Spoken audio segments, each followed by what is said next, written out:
hope you get a sense of why I'm so excited to be able to interview this man. I first became aware of Steve through his teaching partner, Michaela Boehm, several years ago.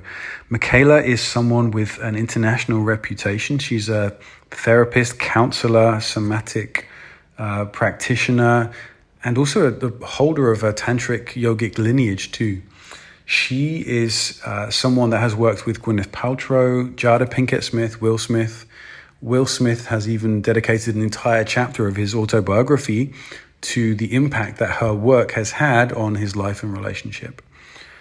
The two of them together, that is, Michaela and Steve, teach retreats. They teach men's study programs, women's study programs, and Steve will explain a little bit about their approach, which I invite you to enjoy because it's so refreshing. Because for me, I can't think of anyone in this industry, personal development, relationships, intimacy, embodiment, that I'd rather listen to. I look up to these two so much. I find them to have a high degree of integrity, of humility. There's a grounded, no fluff approach. There's no preaching. It's, as Steve mentions, like an inquiry-based approach.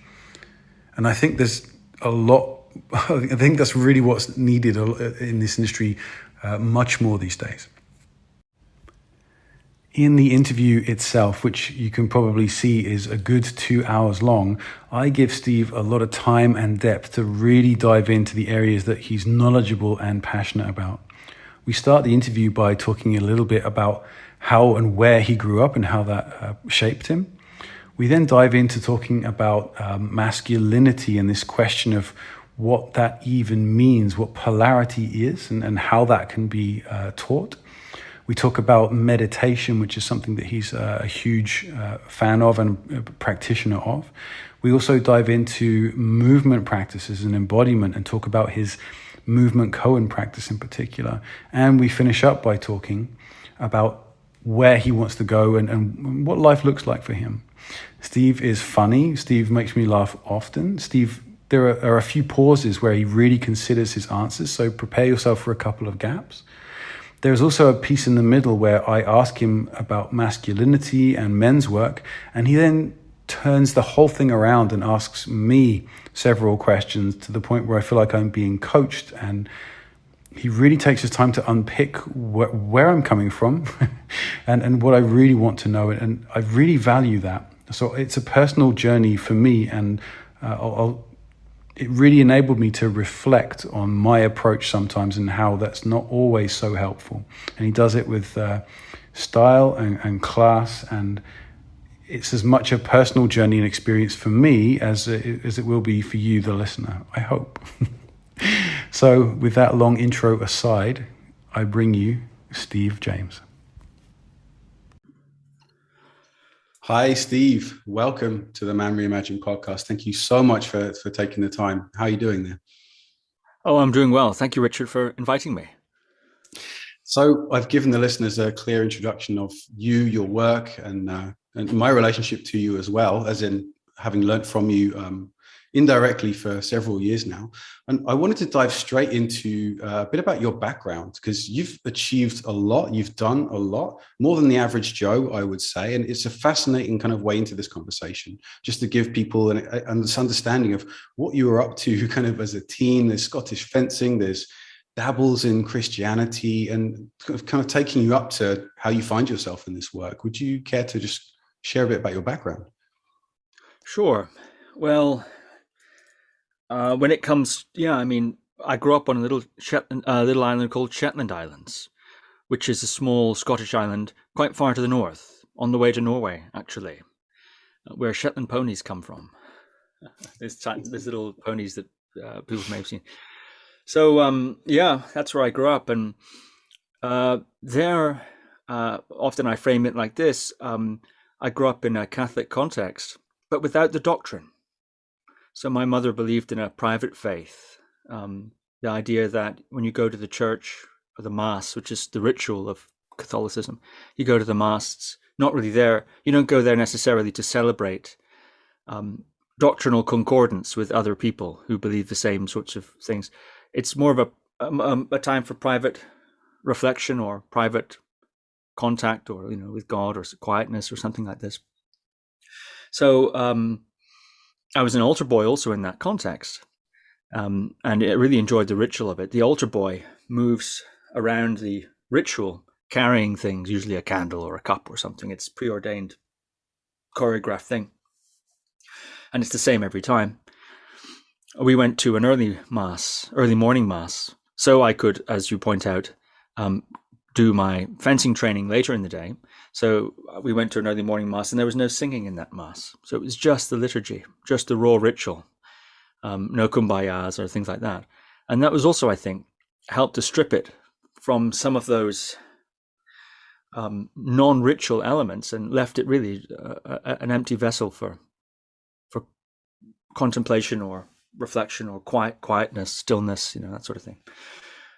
We weren't allowed to go to the catechism or Sunday school, for example. My mother, I think, had the idea, like Billy Connolly said, the comedian Billy Connolly said that, well, he said it stronger than this, but more or less anyone who wants to be a politician, it should immediately disqualify them from being a politician. The idea that sort of you wouldn't want to be that, you should be a sort of reluctant, politician, something like this. Anyway, and I think the same idea with catechism teachers, she had something like that, saying, why do these people want to indoctrinate you? I mean, literally give you the doctrine. So we weren't allowed to go to that Sunday school where they take the kids out and give them the tenets of the faith. So I didn't get that kind of experience of Catholicism or Christianity that one hears so commonly, and that many people have rough experiences with that sort of thing. I had a pretty good experience early on, anyway. So that laid, I think, a certain kind of, I don't know if it was an expression of an interest in contemplative things or meditation-y things. Maybe it was I already had it, and it just found a home there, or maybe it nurtured it. Who knows? So that's that. And then at the same time, roughly around the same time, about 5, I was an altar boy and also started martial arts, karate training. And I really loved it. I fell in love with it.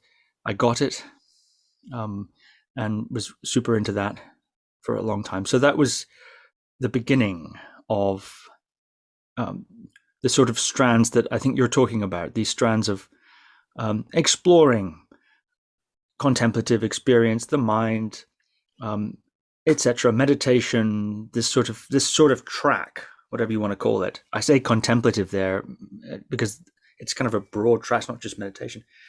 And also the body, martial arts. Later, of course, as you point out, went on to fencing, Western fencing. I went furthest with that in terms of competition. I was on the Scottish squad in my teens, selected for the Scottish squad in sabre.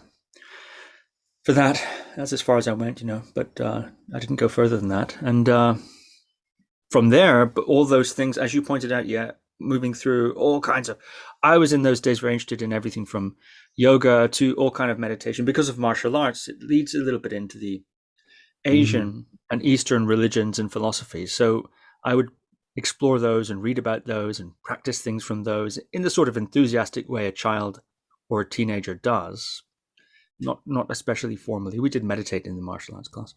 And so all of that to me was just, I didn't see much. I mean, I know there are differences in doctrine and differences in these things, but I sort of saw it as a realm of exploration that without much conflict, really. So what I'm hearing, it's absolutely fascinating to me. What I'm hearing you say is pretty much from the age of 5, you've experienced a sense of ritual, but without dogma. Thanks to your mum, you've experienced a sense of kind of discipline, in terms of the training you've been doing. You've had an exposure to, the sort of Eastern practices through karate and then through fencing. There's a sense of a real, strong determination and achievement to want to, or to be able to get to that level that you'd reached. And so is it fair to say that's not the average, that's not the average experience?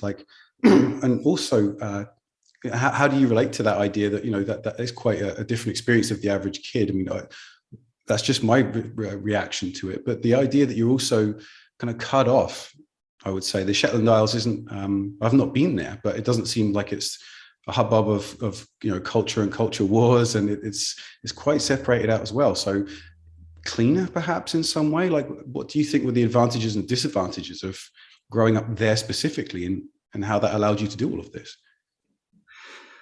Yeah, I mean, to the first point, I don't know if it's that unusual, actually. I think lots of children have passionate interests in things.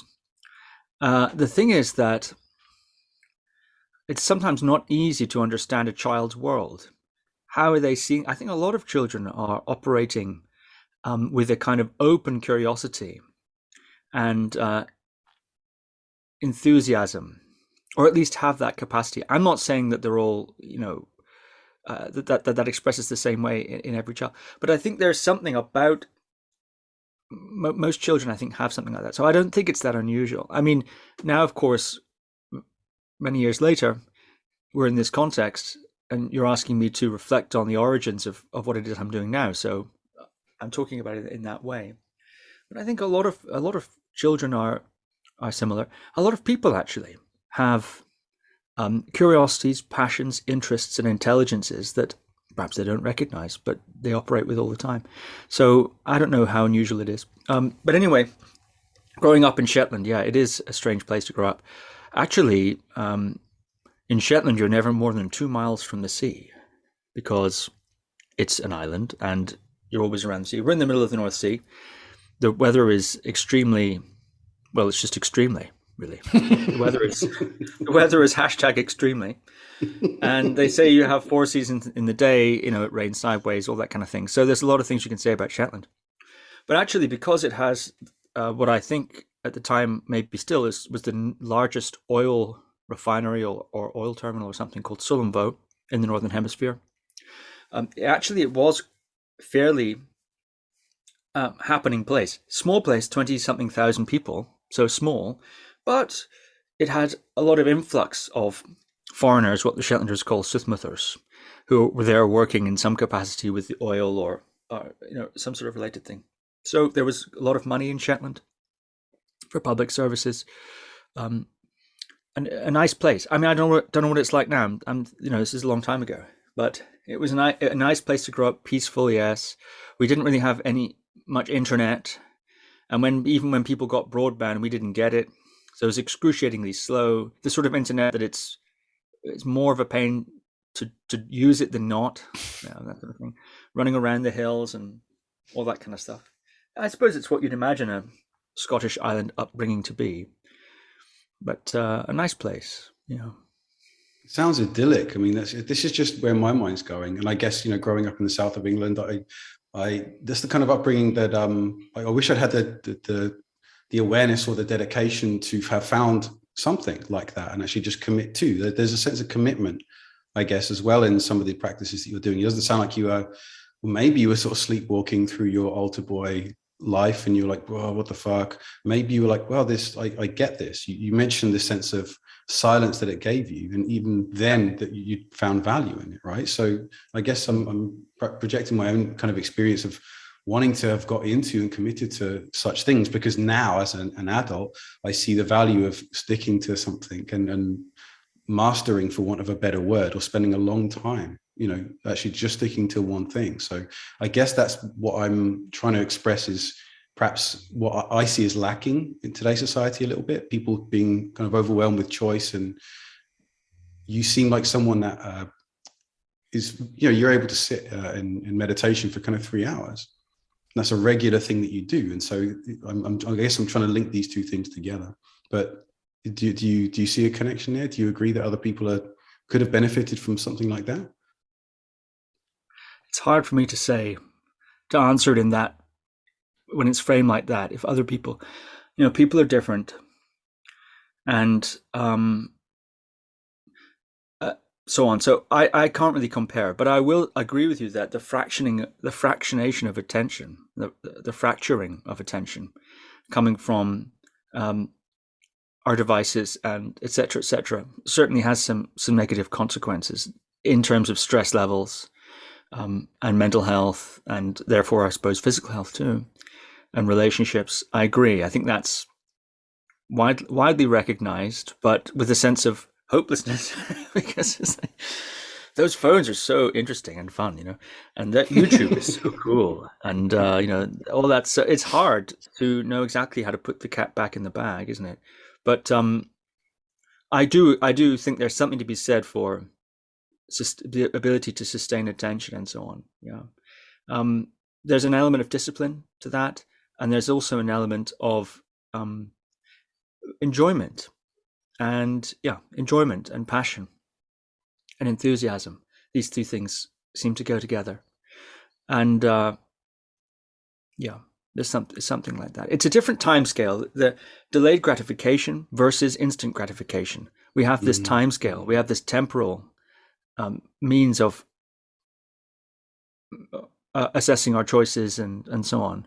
And that, if one can acquire that taste for delayed gratification, it is a taste. It's a slightly different taste, and sort of attuned to that, then there can be, I think, it can be quite a satisfying dynamic. So I think there's something for that. But people are wired differently with delayed gratification. It seems to be that way. There's that famous study, putting the children in the room.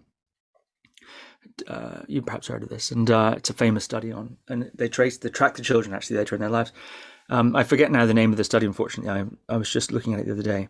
But they put these kids in the room and they put a little sweetie there, and they say, okay, we're going to leave the room, and if you don't eat the sweetie, when we come back, you can have 2 or 3 or something like this. Okay, so don't eat the sweetie. You can if you want, but if you eat it, you only get 1. But if you wait, when we come back, you'll get 3 or something like that. And the kids go, okay. And they sit there. And some of them can do it and some of them can't.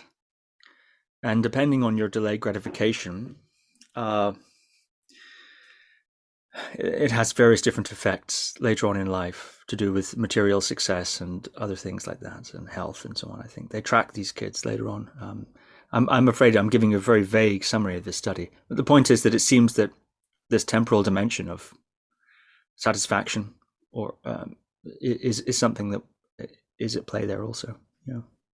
It sounds like the earlier in life we learn the ability to kind of not reach out and, take the thing immediately and satisfy ourselves. The more earlier in life we can actually learn to have this skill, the more set up for success we could actually be, because success is about, again, this is a sentence of my own summation, but success is about, planning and being willing to kind of work long term towards something, right? Rather than just expecting instant results. I mean, I'm also being vague, but is there a link there, do you think? I think it's just a different style, and there are pros and cons to those styles. If there weren't pros and cons to that style, then we could say it would have been selected out, a while ago. But I'll give an example. When I was a kid, I also liked to play sometimes video games, computer games, right? And my brother also, I have a younger brother of 2 years, also likes to play computer games. And we had a really different style of playing computer games. So let's say you're playing one of those games where you're starting off as some sort of warrior, and you've got to go through different levels, killing, various different monsters and so on up until the end. Well, my style of playing those computer games was, and I'm bringing this up because it's old, it's a young, rather, I should say, pattern. So I think people are just a bit different is my point, and there are pros and cons to that. But my style was to go through every single room, killing every rat in the first room, usually some sort of clear this dungeon of rats sort of thing. I clear all the rats, go to every room, get all the experience points, all those little experience points. And then I go to the next level, kill all the skeletons, and try to go into every room, not just a direct path, and do all this, and open all the chests. And it takes a long time to do it that way. But what happens is each time you go up to the next level, you're a little bit, you have a little bit of a surplus of experience or an excess of experience, and that starts to stack. So that as you get later and later in the game, you start to get more overpowered. It starts to stack. Not all games are designed this way, but sometimes it's like that. So you start to just get a little bit of an edge on the next level, and a little bit more of an edge, and that stacks. So that the game, even though it in one sense gets harder and harder, in another sense, by the end, often you can become quite overpowered, or at least maximally powered. So it's this sort of hard at the beginning, easy at the end kind of thing. My brother's strategy, and he's actually has completed many more games than I have because of this strategy. His strategy was to just go straight through, I wouldn't say it's the most efficient path necessarily, but as efficient as he could manage. He just liked to go straight through. And I would read the manual beforehand, and try and figure it out. And he would just go straight in and start hacking and slashing and so on. And, so this built different skills with him, and he'd finish a lot of games, and I'd kill a lot of rats. But so there's pros and cons to each of those approaches. You need to have both. You need to have the ability, I think, to delay gratification sometimes and improvise other times. You need to, on the one hand, get all your ducks in a row, but on the other hand, understand that sometimes the great is the enemy of the good.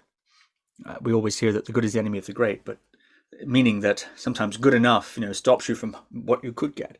But sometimes aiming for perfection, of course, you get nothing. In an attempt, for example, to become an extraordinarily fit person in the gym, you fail to become an even moderately fit person because you can't sustain the practice of working out or whatever is the case. In an attempt to become a fully enlightened Buddha who meditates 10 hours a day or 1 hour a day or something, you don't even get round to meditating 5 minutes. So that's another idea, that you can become, if you're advanced in your mind, you be a beginner in your practice very often. And if you're a beginner in your mind, then you're likely to be more advanced, because an advanced person has greater expectations of their performance. And sometimes there's a distance between what you expect from yourself and what you can actually muster. 5 minutes a day is infinitely better than 0 minutes a day.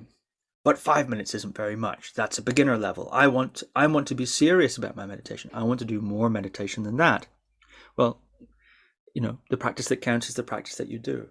Starting at 5 minutes and actually doing it is infinitely better than having an hour a day meditation habit that you do once every couple of months. It's funny, as you were talking about your approach to killing rats and skeletons and building up this sense of power, it's like, I wonder if that's not a metaphor for your approach to how you meditate. And then you kind of started talking about that. I mean, let's lean into that, because it's such a big part of your life.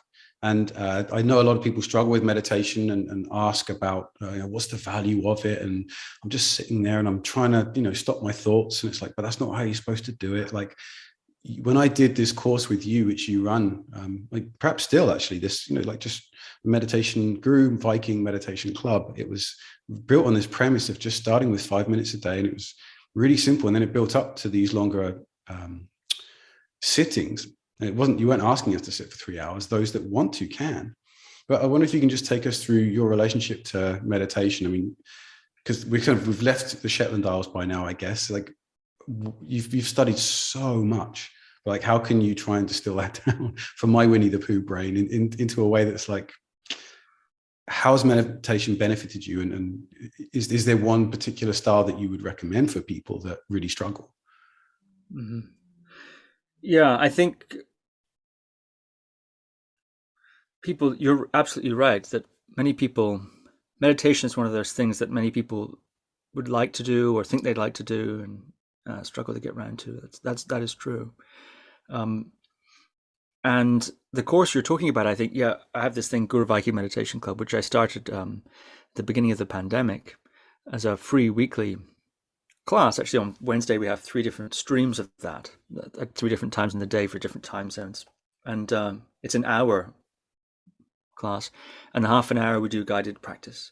And then the second half of the hour, it's I'll say maybe for 5 or 6 minutes something about what we did, the technique, and then it's open for people to report their experiences or ask questions or have discussions and so on.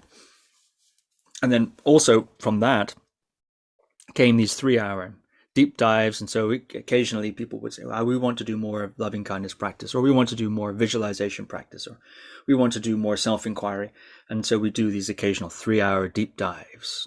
And it's more or less what you'd expect, is a deeper dive into a theme. And from those came these month-long courses. And all of this was free to support people in the pandemic. Now, what is it now? May 2022.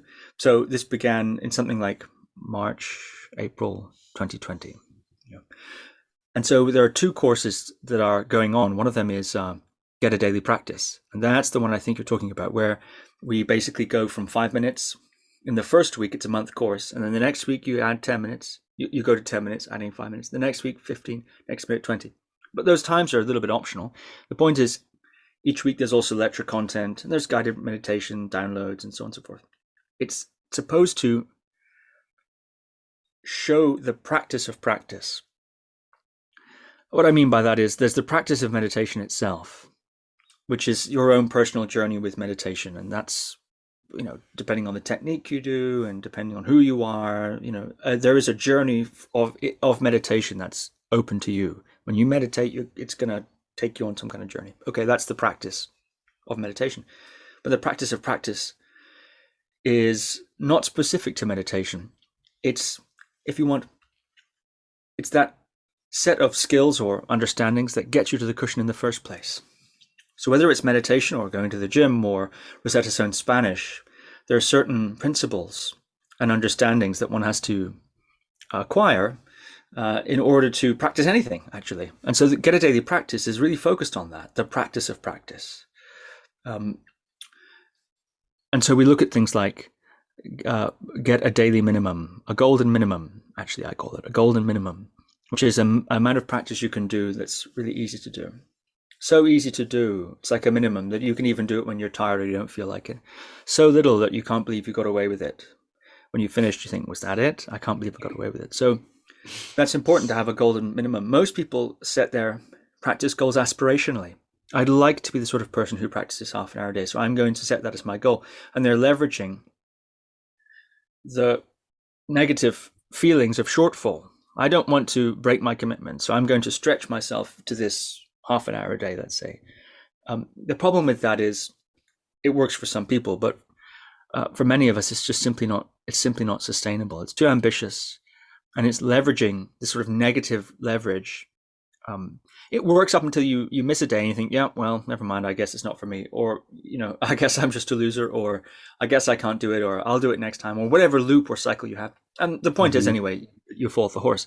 So it's better to have a minimum that's super easy, like flirting with your cushion. You just sort of sit on the cushion, for 1 minute, 5 minutes, and it's really easy. And then you can do it. Then you become a sort of person who practices regularly, 3 times a week, 4 times a week, 5 times. Some people do every day, or most days. And that allows you to maintain a through line. And it seems that consistency is one of those things, like with exercise, meditation is one of those things that benefits from consistency. You could argue that a little bit each day is better than a lot occasionally. For example, if you practice, to make the maths easy, 10 minutes a day for a month, that's 300 minutes. But if you do it each day, those 10 minutes, by the end of the month, it's like 330 minutes. It's the effect of that. You get a bonus, a consistency bonus, like some sort of interest payment just from the consistency. Whereas if you just did, 300 minutes in one day, okay, so you get the point. The principle, I think, is that consistency multiplies or compounds, another way of saying it, compounds the efforts. It's like the rocks. You have hard rocks, and then you have the waves that crash against the rocks. You don't see much, but over a long enough period of time, the consistent crashing of the waves against the rocks erodes and shapes the rock face. So it's a little bit like that. Time and pressure. You apply the pressure gently of consistency and let time compound the efforts. So there's some other things too, like following your interest, following things that interest you, bringing juice and enjoyment to your practice. One might think of music lessons. As a child, in our school anyway, we had this sort of brief period of time where people were offered music lessons. Many children have experienced something like that. And kids love music, but they hate music lessons. Why is that? Well, I think one of the reasons is that the pedagogy of music instruction, especially for children, is very often a more or less direct line to the acquisition of the necessary skills. So if it's piano, there are certain skills one needs: finger independence, hand independence, music reading. These are some of the initial skills. And it's a sort of direct, rather dry line. the child does not really relate that to music. They love music. If you see a child with music, they dance, they like it. But this piano doesn't seem to be related to that. The context is lost. Perhaps the teacher doesn't have the context themselves. Or perhaps they just are hoping that if the child survives the pedagogical process, they'll emerge with the sufficient skills to then be able to access music. But one of the great, if you want, sticking points of the intermediate musician who has followed such an approach is there are a few different sticking points of intermediate musicians. One of them is technique ceiling, but another one is connecting to the music. One of the things one often has to work with an intermediate musician, even at the just pre-professional level on, is connecting to the music. It's the same with singers. What are you singing? What are the words? What is the emotion? Connecting to that, expressing that, understanding and communicating the song, not just hitting the notes. Or, the guitar player, the piano player, really attempting to find find a way of expressing something in the music, sort of idea. And so this is a sticking point that can happen with intermediate musicians because, those that survive that pedagogical process, okay, some emerge fully formed, but some still lack that context even when they have the technique. So this is a long way of saying that a good teacher arguably can fold the technical development into a lesson that retains at least at the beginning some kind of connection to the context of music making, so that the child is nourished by the educational journey of music whilst acquiring the skills. They don't lose sight of the context. The context is always at least being implied. That's a good teacher can do that. And then very often what happens is at a certain point, the child or the learner will return to technical exercises with an understanding of what they're for. They'll say, I need some more technique. I need to really shed, as they say in music. I need to shed. But they'll go there themselves in a certain sense. They don't have to be dragged. So I find that's true for even things like meditation, that sometimes it helps to follow your interest, to go, not to always so worry totally about the most efficient path. For some that works, efficient path. Follow your interest and be doing it, be involved in it, be practicing. And sometimes the circuitous route gets you there because it nourishes you along the way. And then at a certain time, what often happens is a person will say, I need the rigor. I need the technique. I need the challenge. I need the austerity. I want to take away the toys. I want to take away the comforts of my practice. And I want to get straight down to brass tacks. People will do that. They'll do it themselves. They'll do it themselves. They'll be drawn to that. And it's a natural phase, I think. So the trick is to model rigor of practice and precision of practice, but have that folded into an attitude to practice which retains the context of meditation. What is that? I don't know, human flourishing, enlightenment, whatever. You pick your school, pick your philosophy there.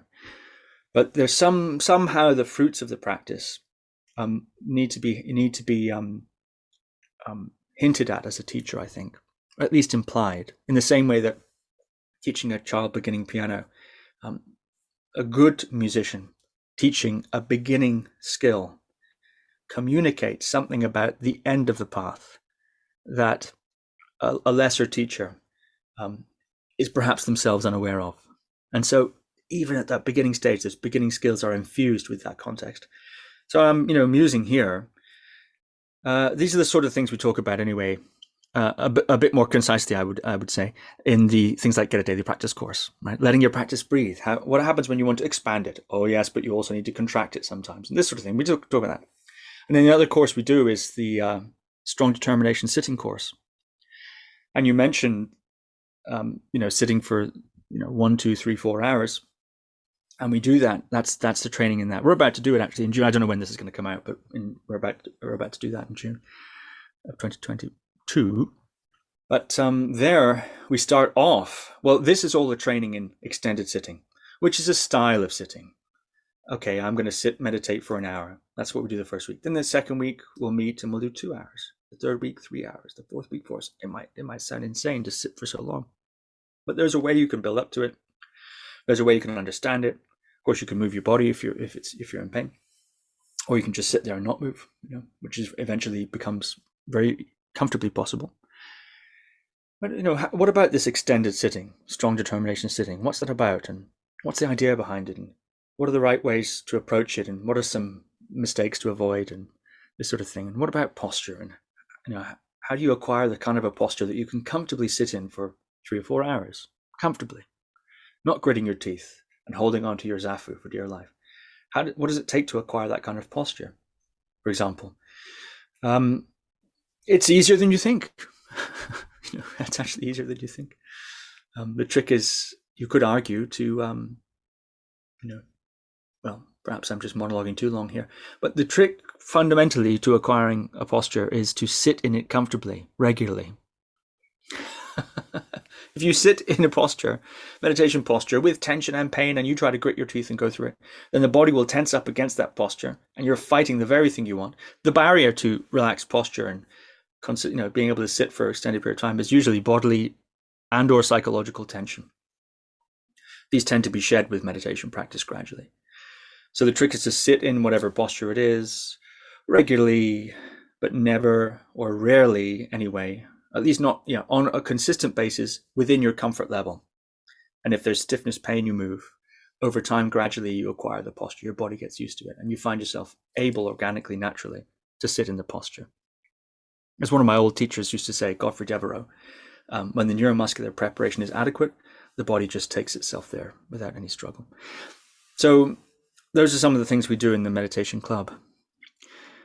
You asked the question of why do people meditate, right? And or what did I get out of it and this sort of thing. Maybe I should take a breath now. What do you think? I mean, I'm just happy to kind of listen because I found so much value. Like, I've done some of this stuff, but I didn't commit to the longer sittings. And so just selfishly, I'm like listening to you going, yeah, I'll see you in June, and I'll make sure that this podcast goes out so that other people also understand the value of these longer sittings, because like initially coming into it and learning to kind of sit regularly for 10, even 30 minutes, like that's such a huge challenge.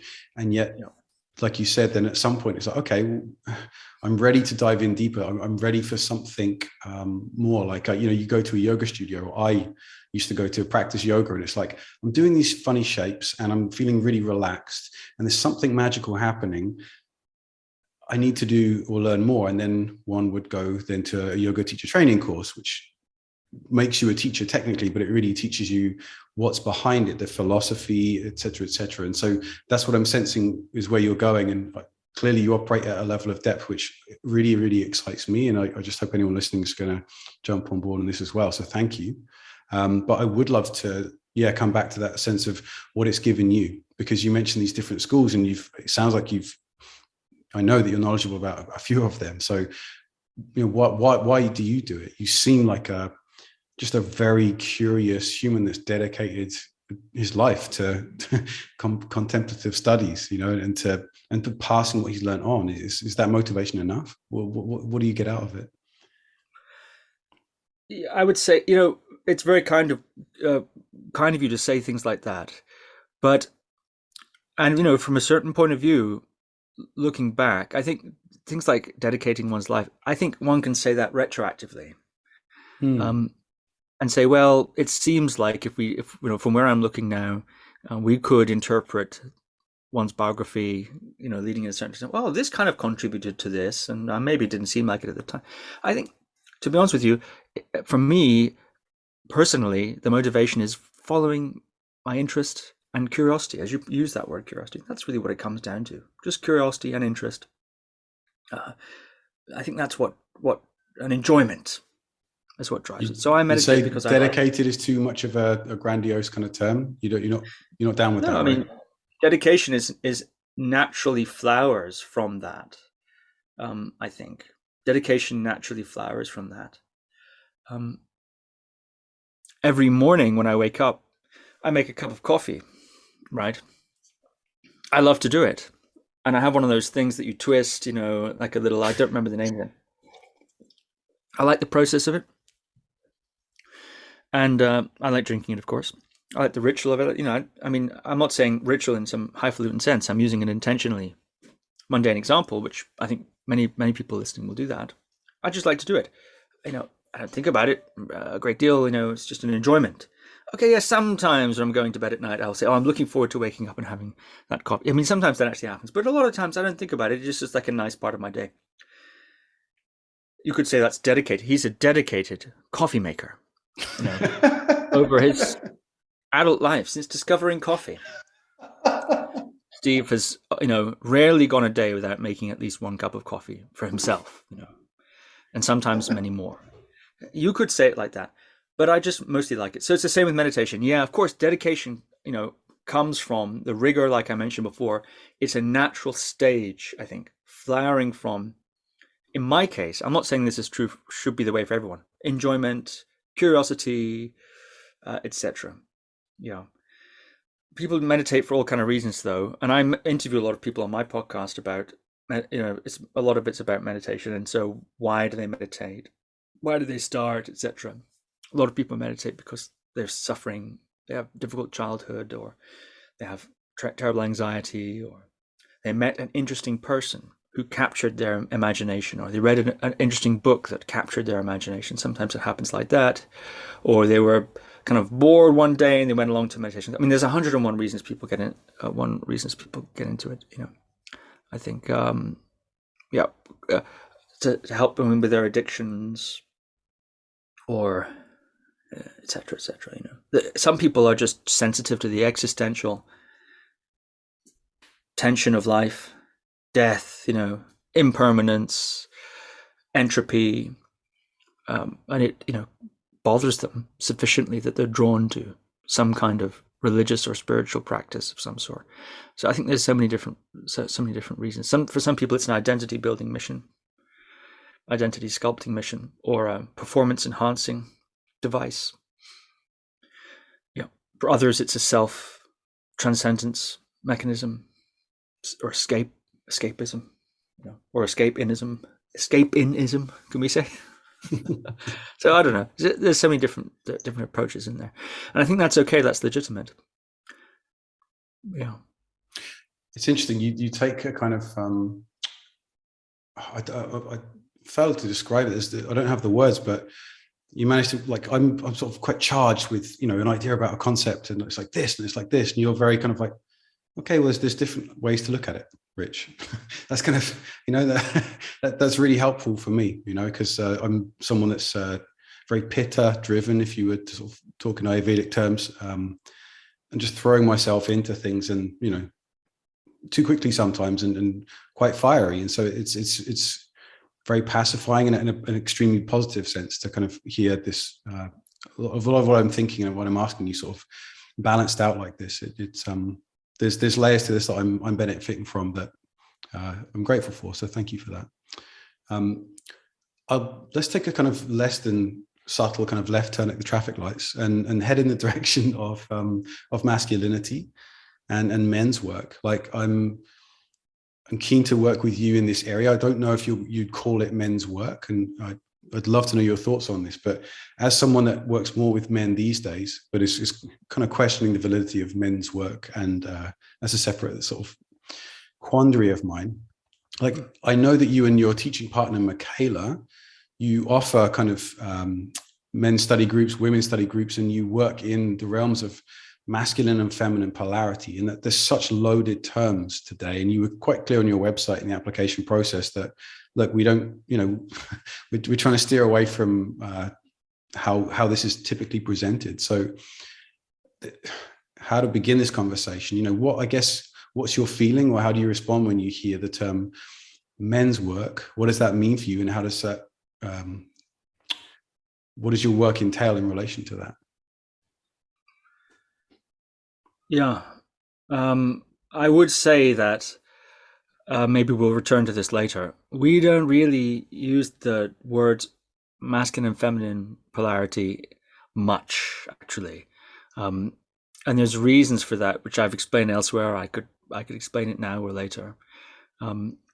mainly to do with the fact that it's just a rather loaded term. These are loaded terms. And so, okay, sometimes people use them in a very technical sense, and that's fair enough. There are words that can be used in a technical way. But of course, one of the classic things, we think about physics, for example, words like force or mass, momentum, these all have quite specific technical words, but sometimes in a colloquial setting can be used in a very loose way. And it's appropriate to do that. There are different registers of language. Of course, one of the difficulties of using technical language is that a person has to be read into it. What your intuition of a word means in a colloquial sense and what it means in a technical sense, sometimes they're not the same thing. And so there needs to be, there's always this sort of definitional thing, necessity when using technical language. And some technical language is so colloquially loaded that it, in a sense, if you can use another word, why not? And I think masculine and feminine is a bit like that. So if you look up the dictionary definition of the words, masculine and feminine, it says something like masculine would be, traits typically associated with males. Feminine would be, traits typically associated with females. Okay, something like that. It's been used in many different ways also. The masculine and feminine, it's a sort of, if you want, archetypal categories of duality or polarity. This reproductive pairing has been used to describe other kinds of pairings throughout histories and cultures around the world. I'm not advocating this, I'm just reporting, how it's been used. So, for instance, the sun is masculine, right? And the moon is feminine. Sometimes you hear that in certain cultures, they represent that. But then in other cultures, it's different. For instance, in Tibetan symbolism, the moon is masculine and the sun is feminine, actually, to do with the semen and the ovum, perhaps. We see things like Shiva and Shakti, this sort of sexed duality of male and female as a way of, taking that category and applying it. Well, isn't it a bit like, presence, awareness, consciousness, and then the play of consciousness and this sort of thing. So there are these sort of dualities. Isn't that a bit? We could genderize that in a way as a metaphor, and people have done that. Even in Jungian psychology, they talk about reconciling oneself with the contrasexual parts, the anima and the animus, one's inner contrasexual part, as part of the individuation process, right? That's described in Jungian psychology. So it's been used in many different ways. The problem comes, I think, so it's in a sense, one can see the move to do that. We look around, we see this reproductive pairing, and we apply that to other dualities. I think the problem comes when we then reassign that back to dictate human behavior. So, the sun is like a male, isn't it? The sun is, we could think of the sun as masculine and the moon as feminine. Well, that means men should be like the sun. Women should be like the moon. Well, some people say things like, masculinity is like penetrative and aggressive and so on. So men should be that way. Femininity is like the flow, right? This flow. Women should be soft. Women should be flowing and so on. They should not act in a masculine way. So we reapply the categories back to the individuals as behavioral prescriptions, gender role behavioral prescriptions. And I think that's a bit low resolution, clumsy, actually. It's clumsy. But it's simple and it's prescriptive, and simple and prescriptive, and, these are very appealing things. Simplicity. Oh, I get that. Prescriptive. Oh, cool. I just have to do this. It's appealing, but it's clumsy. We know that, each of us has a range of possible expressions within us. And each of us, whether we know people identify in all kinds of ways and all kinds of spectrums and so on and so forth, and, be that as it may, the fact is that there's a lot of diversity in human beings, and people can act in all kinds of different ways and on different days. So to limit ourselves to very strict, rigid gender prescription behavioral prescriptions, attitudinal prescriptions, is, I think, clumsy. And to filter that through some kind of, sun and moon, Shiva Shakti polarity is doubly clumsy because now it's just, So I think it's, so we don't use it too much. We do talk about things like leading and following. Now we're talking about couples dynamics, right? Leading and following, maybe in an erotic encounter, might be a great way of creating a kind of a spark. If both of you are trying to lead, then it's like not so great. If both of you just sort of sitting there passively, it's maybe nice and cuddly, but it's not going anywhere. Sometimes someone needs to take the initiative. So there are certain dynamics. That doesn't have to be gender specific, for example, or sex specific. We might talk about things like that. We might talk about, often we talk about go and flow, getting things done mode, where you're out working and so on, and then flow, more relaxed, parasympathetic, chilled out, open to physical pleasure, relaxation, relating, etc. But this go and flow mode is not gender specific. Why call it masculine and feminine as it's sometimes done? I mean, I can see why in a very technical sense you could justify that, because you can justify anything if you want to make your own definition. But I think it's unnecessarily clumsy. Why make it so identity based? Why make it so essentializing? We all have to go out and do things. We all have to have go mode. We all need that capacity to go out and focus on things and get things done. And we all benefit from being able to relax into what you could call flow mode. Relax, get out of that go mode, reconnect with the body, lower the heart rate and open up to whatever it might be, intimacy, relaxation, de-stressing, and so on. Why does it need to be gendered in that way? I mean, once again, in a technical sense, I can understand someone's language if they're using it like that. But with all these other implications, and gender, if you want, identity issues, why essentialize it like that? Why essentialize it like that? It's a range of human behaviors that are available to each of us. So anyway, but this is a trend I hear people are telling me now it's coming back. It's a trend that comes back every now and again, like Halley's Comet. It comes back, this sort of masculine feminine thing, because it's simple and it's appealing and it's prescriptive. People like that kind of certainty. But very often there's a good idea in there somewhere. Someone has a good idea, a way of explaining it, and then the later iterations of people who are mimicking it or copying it or influenced by it, and perhaps don't understand the subtlety of the original idea, begins to become more and more derivative, more and more passé. And then eventually someone will overturn the convention with some new cool idea, which itself then begins iterated and becomes more and more low-grain resolution or exaggerated and passé. And so this is how these trends move, isn't it? These good ideas become passé ideas, which become overturned with another good idea, which then becomes a passé. So yeah, they're these sort of phases. So that's a little bit about that. So thank you for saying it as eloquently as I also I really buy into this as well, and I really think it's so unhelpful to think that men have to behave in a certain way. And what I'm seeing is that more and more women are kind of ditching this idea of like, well, women have to behave in a certain way and that they're just doing amazing things with the world and their lives. And men are kind of still holding on to, some men are still holding on to this sense of like what a man should be. And that seems like a trap in of itself. And so the way I've tried to make sense out of, say, David Data's work, and I know that he worked with or taught Michaela to some extent, not to say that she's bound to his ideas, but yes, well, to be precise, they taught together actually for some years, quite some years actually, 13 years or so. Yeah. Thank you for clarifying that. That's important.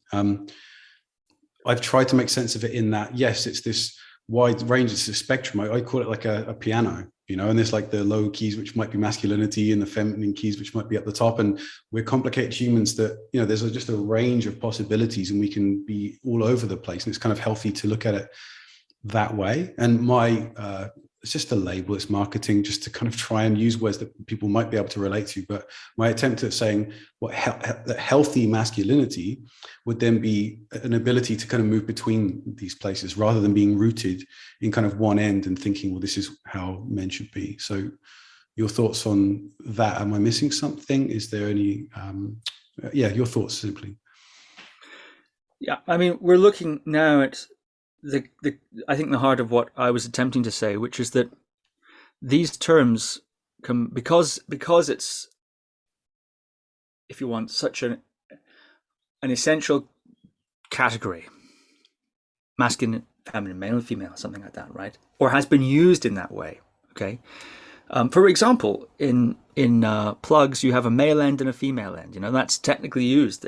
So the male end is the pins, and the female end is the sockets. Okay, I think you can see why that is. So I'm not saying that's good or bad. I'm just saying that it's commonly used as a pair, as a way of describing pairings. Okay, so the words can be used in many different ways. So you talked about several different things there. You talked about David Data. That's one thing. You're talking about, how should a man behave? Well, that's a separate question. What is good? What is manly? What is good for a man to do, or something like that? What is good for a woman to do? That's a separate, an interesting question. There's cultural things there, there's societal things there, maybe biological things there, there's mythic things there. It can be all discussed and so on. But what I was saying is that using these terms to apply for something like, using these terms so broadly and widely in so many different contexts makes an identity issue out of things that needn't be. For example, the ability to go and get things done, go mode, and then the ability to relax. And many of us get stuck in one or the other modes. I mean, most of us, I think, getting stuck in go mode. Stress, accomplishment, doing things, etc., etc.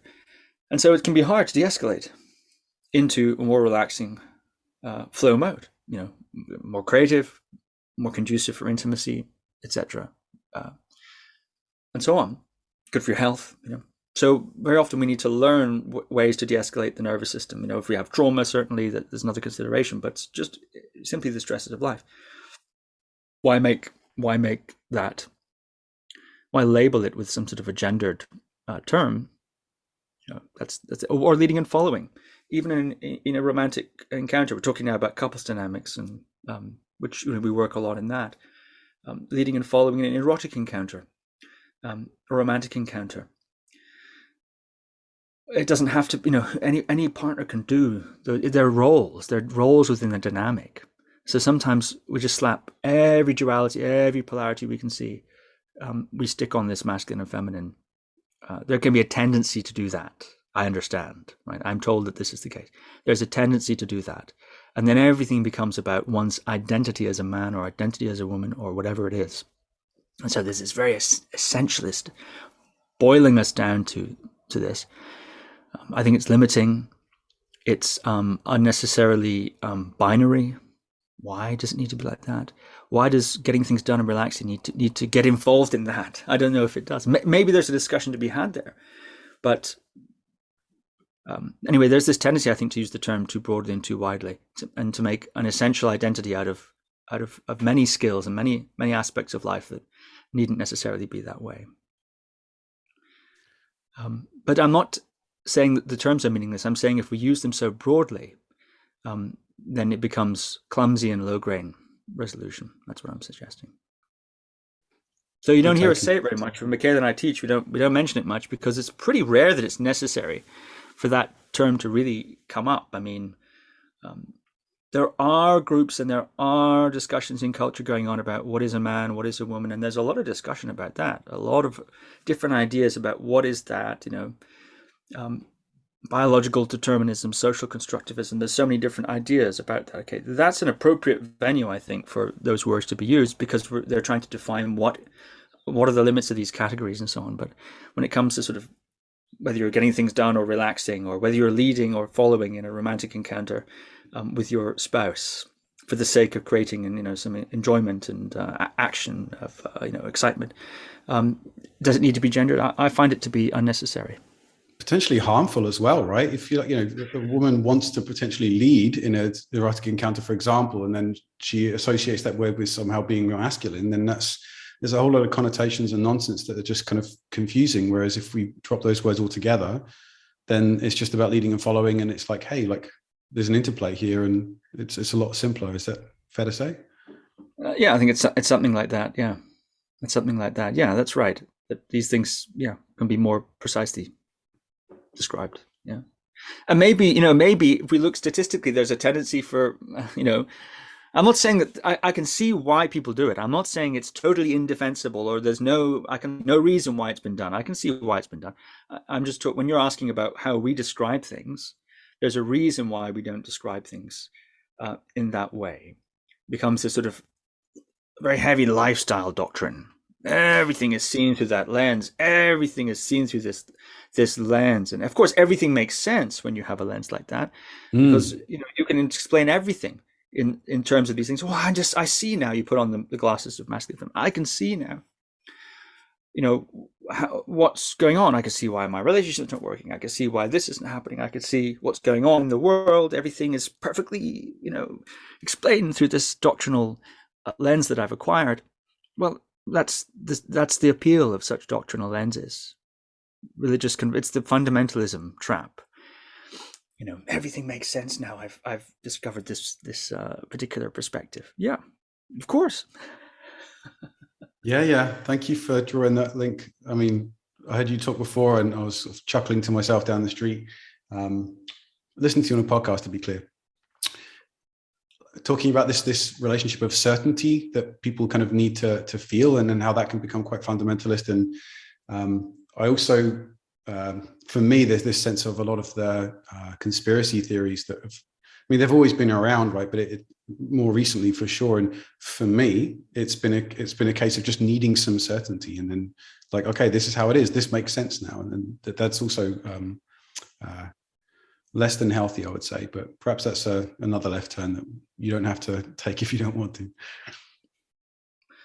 I do think that, yes, a motivation for conspiracy theories is a way of explaining uncertain and difficult things. That's one motivation. I don't think it's the whole picture of why people are involved in it. In the same way, but I think you're right. That is a big part. Same with religious conversion of various different kinds.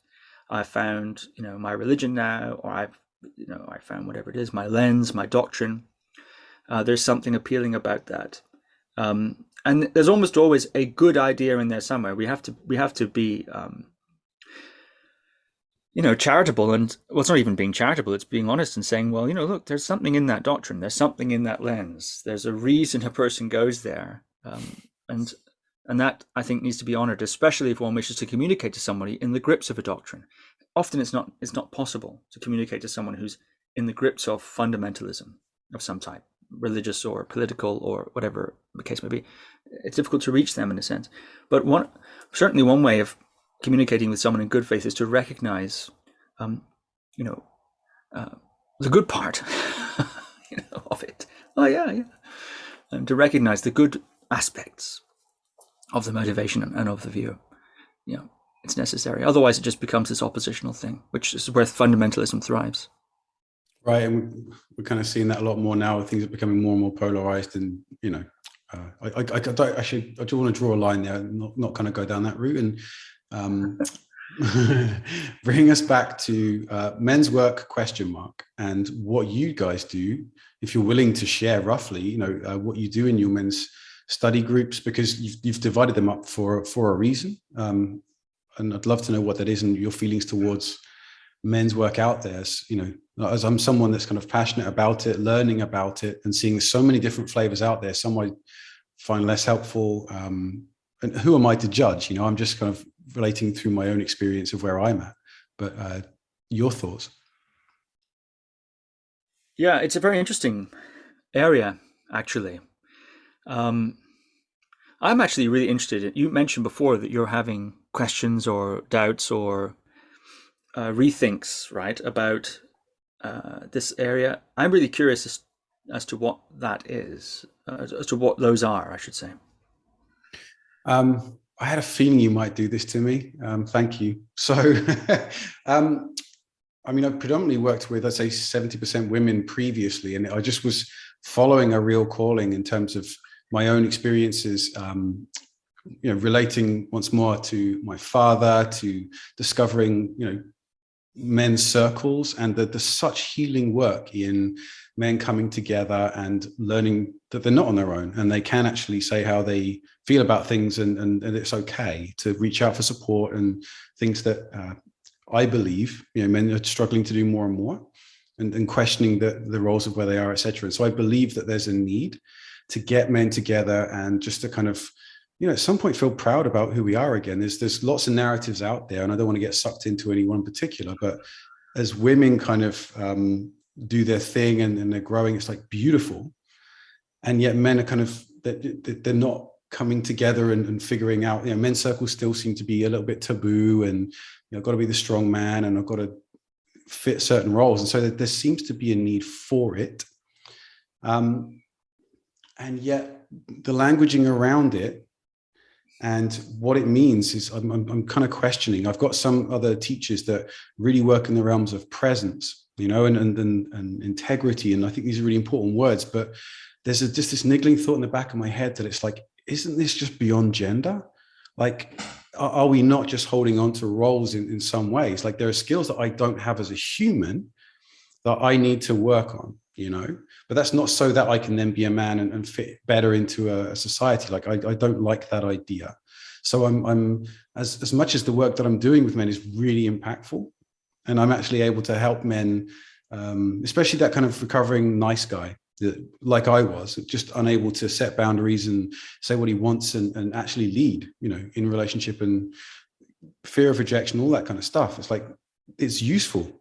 And therefore it's useful to talk about nice guys, but there are also nice women out there. Michaela talks about superwoman syndrome, and there's for sure a superman syndrome. And so it's like, yes, we identify primarily as men and women still, but all these conversations are happening. And I'm like, is this actually helpful? There's a question for me in the back of my mind there. Like, it's all relational at the end of the day, how we relate to ourselves as humans, but also how we relate to each other. And I'm not sure if we're putting ourselves in boxes sometimes. And yet there's great value in the men's work that I've experienced too. So does that give you a sense of where I'm at? Mm.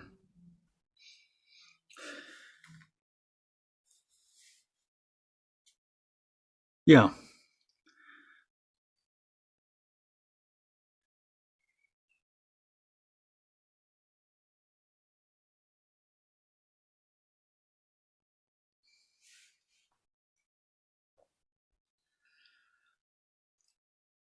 I'm trying to think of a way to come to the heart of it, of what you've said there. And well, perhaps I'll ask one or two more questions. Of course, you can rebuff my questions if you want, but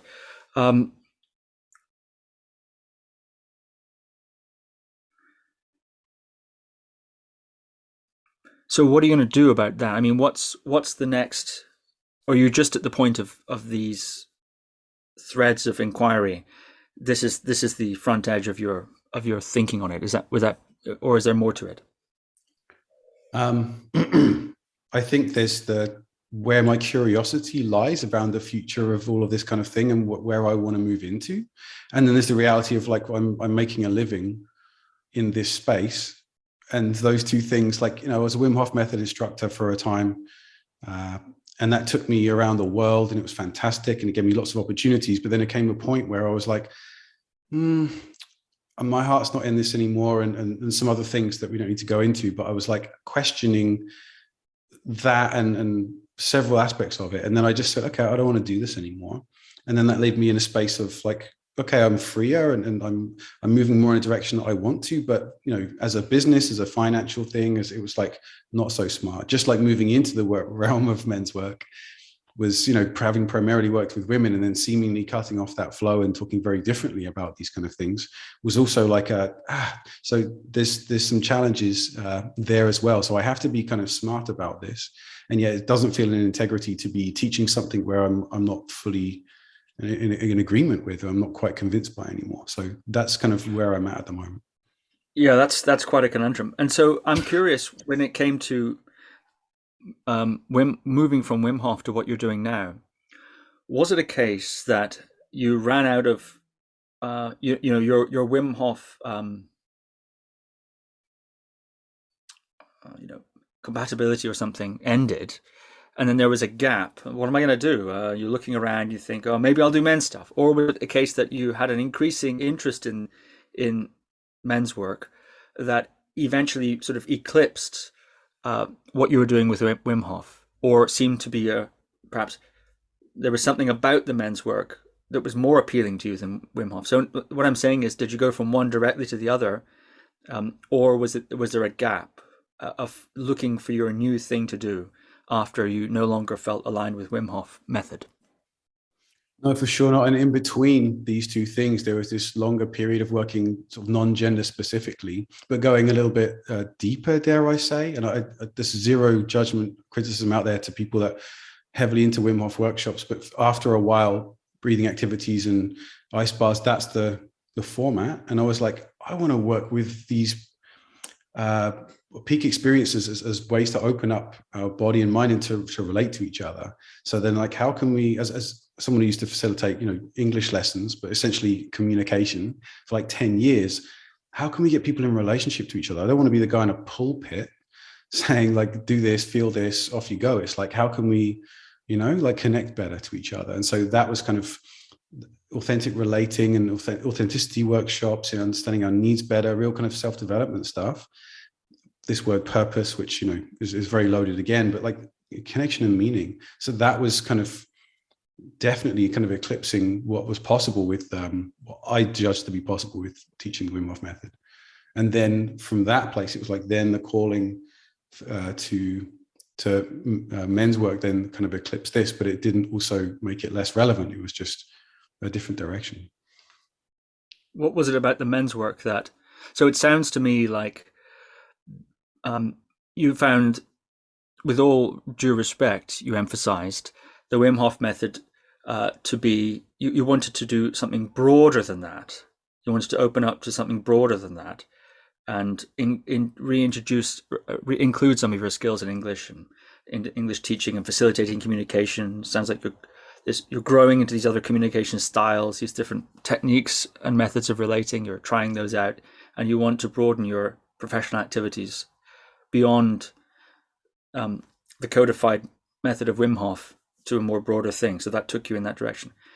You're nodding, so I'm guessing that's right. So what was it about men's work then that took you away from that intermediary activity? My mind's slightly distracted by the fact that this is turning into what feels like a coaching session, and I'm wondering if there's a bill coming through. That said, I'm fully on board. So thank you for asking that question.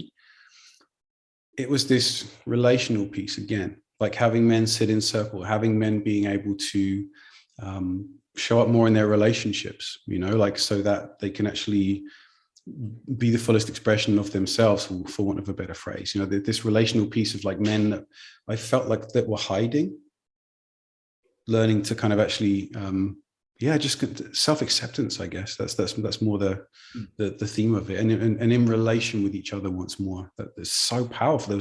There was power in that, and it felt juicy. So it was I'm asking this because I have remembered your question, and so this is actually extremely helpful for how I can answer it. But of course, we don't have to do it. But you said you're enjoying it, so that's good. So I do have a couple more questions. So it sounds like the men's work was almost a kind of slice of what you were doing. So you went from Wim Hof, very narrow, to a very broad thing. And then in that broad thing, there are already the threads and flavors of what you're doing now. And you kind of honed in on that. Oh, this is particularly interesting. Of this broad activities I'm doing, this men's stuff is particularly interesting. As you pointed out, the relationships, the coming into the fullness and all that.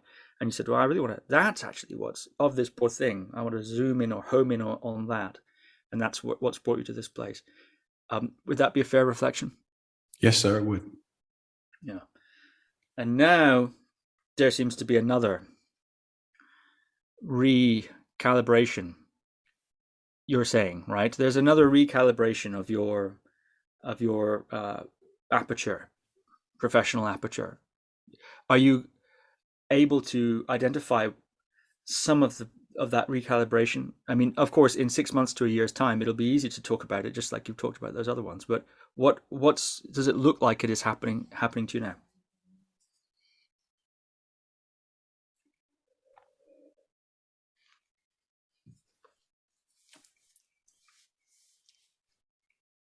The word embodiment comes to mind, and this thread of, I mean, men and embodiment just seems like too crazy a niche to even go down, but I think there's real value in that. But just in the flavor of embodiment and more relational work once more, now that, you know, COVID's kind of, let's hope, over, and workshops and that kind of thing are possible again, just kind of getting humans together and not just kind of focusing on men, because there's also, that's, you know, there's more than just working with men, and I actually feel like I'm missing something, you know, in not working with women as much, and this potential to work with men, women together, and also to dive into this you know, somatic work a bit more, and guide that beyond kind of coaching, purpose, meaning, etc.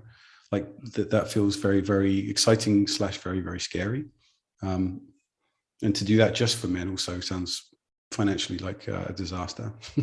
So that is a piece. Right.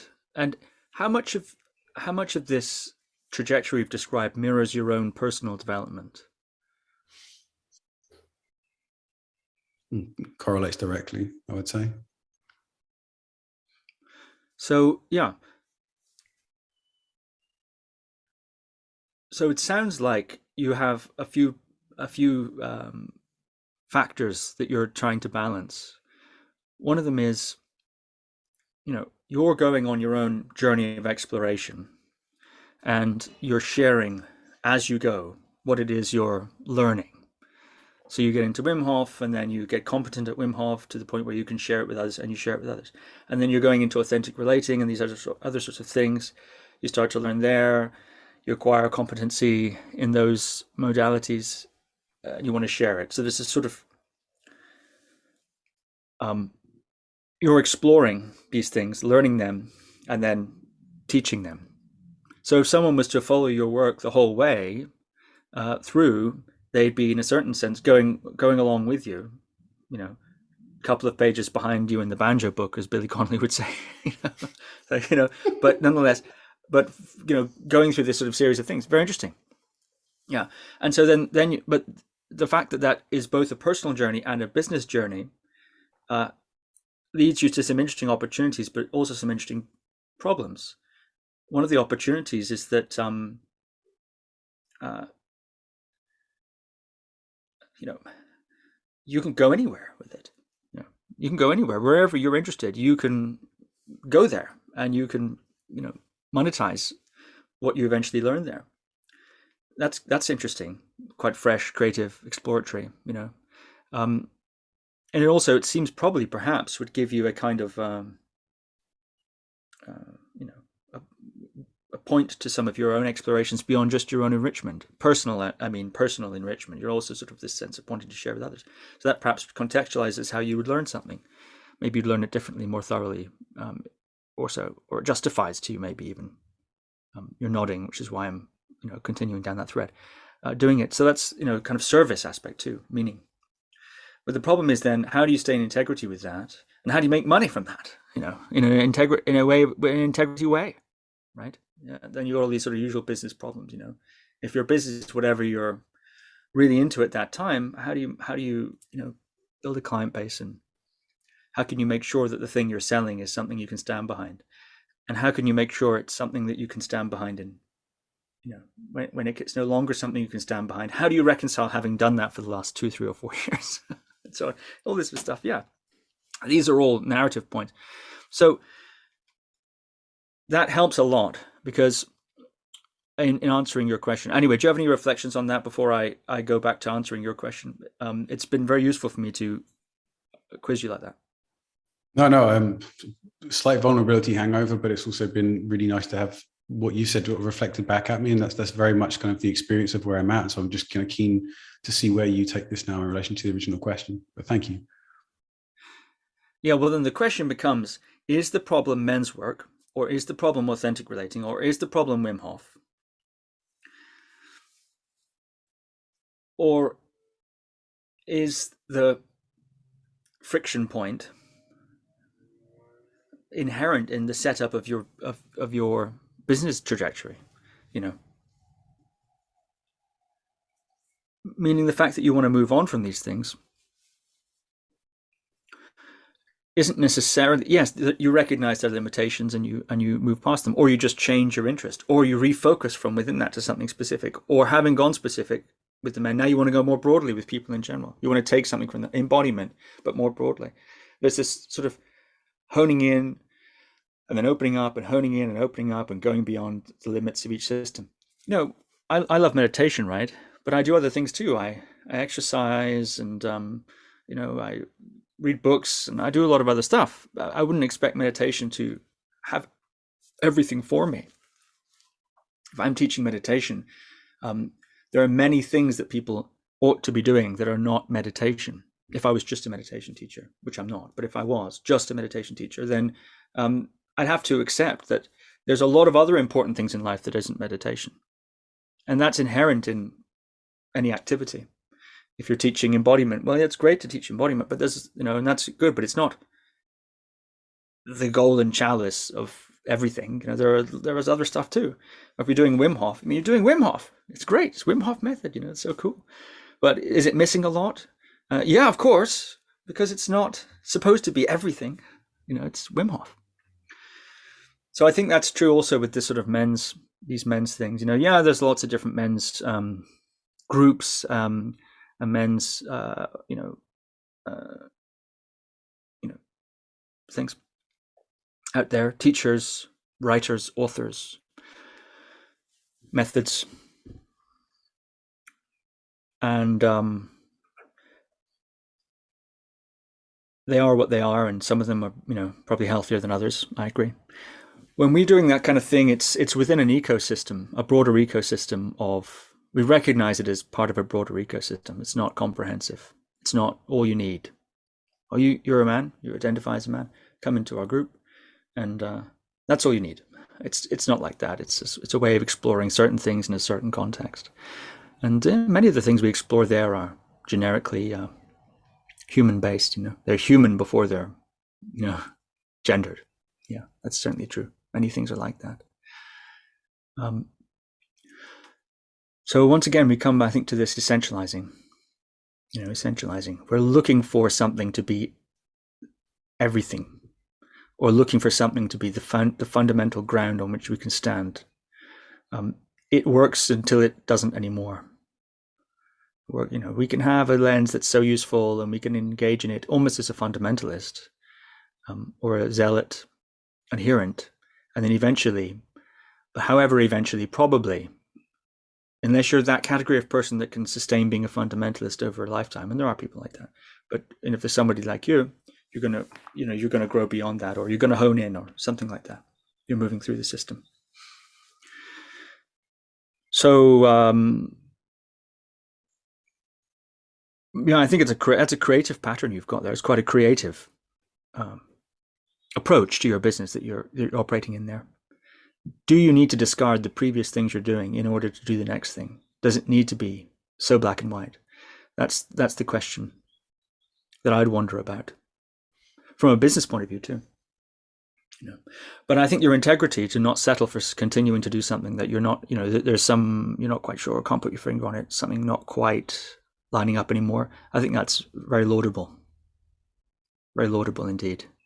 There are a lot of people who just rock up and an aged rock band playing the greatest hits from 40 years ago. A lot of people that do that. You're not doing that. That's good. But it has specific problems too, challenges maybe from a business point of view. But I think it's a high integrity position. That's good.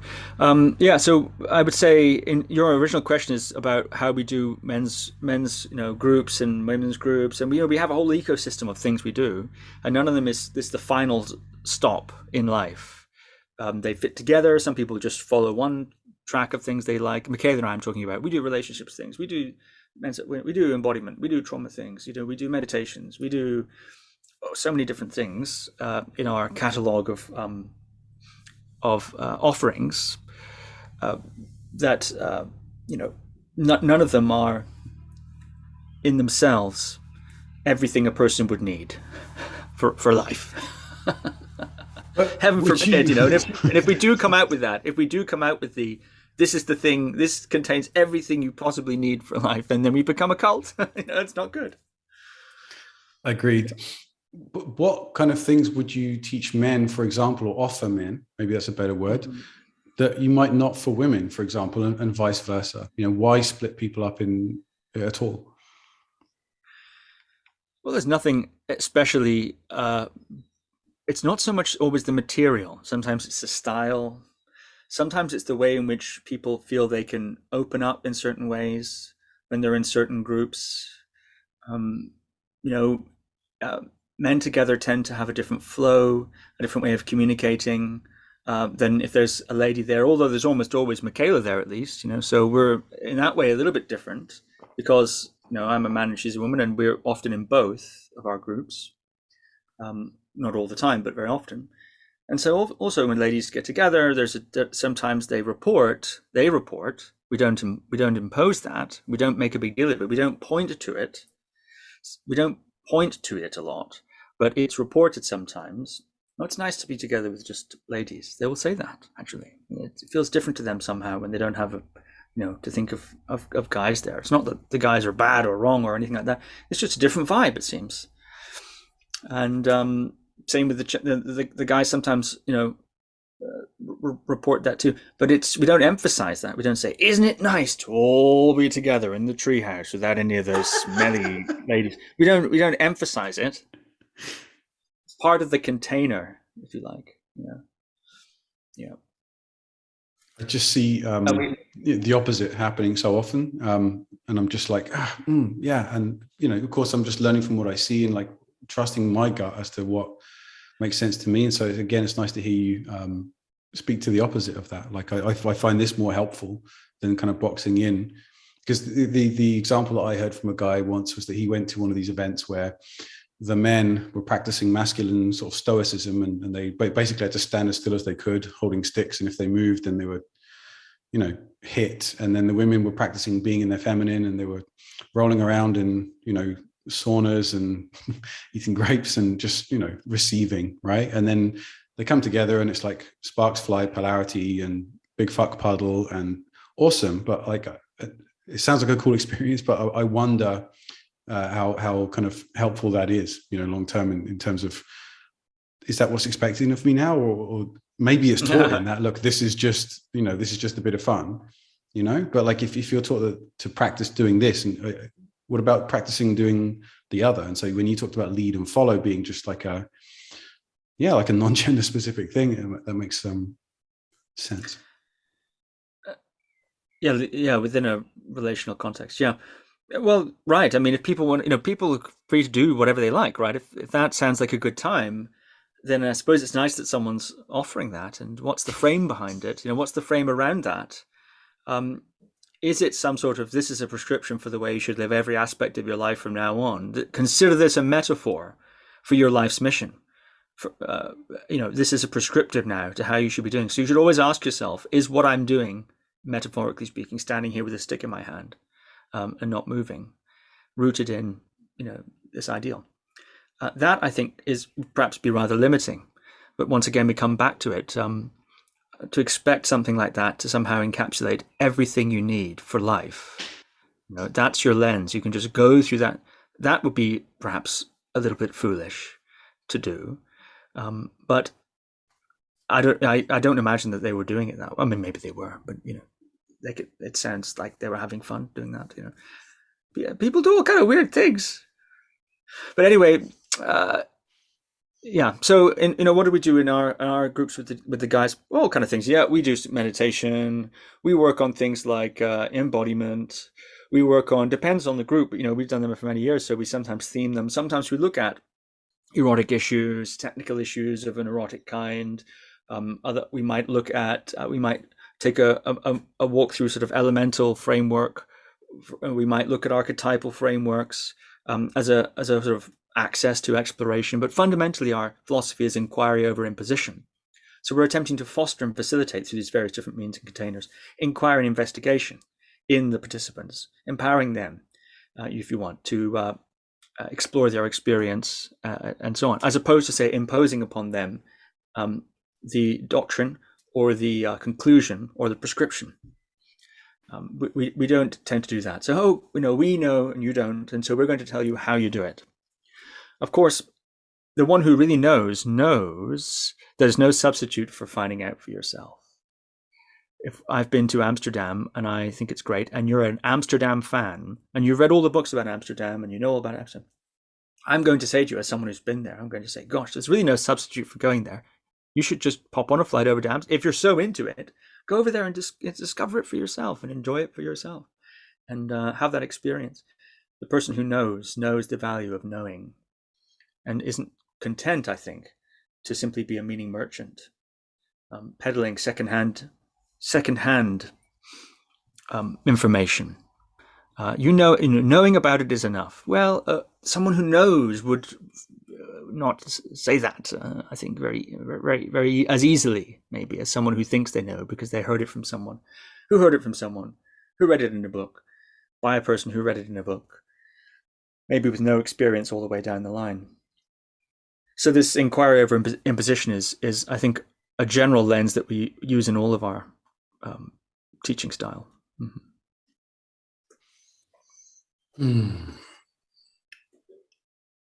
I'm wondering. Oh, may I say then perhaps that this is one of the justifications for engaging in an activity that isn't in itself comprehensive. I'm thinking about your move through these different systems and approaches and business shapes. The practice of practice, inquiry over imposition. Anything can become your yoga in that sense.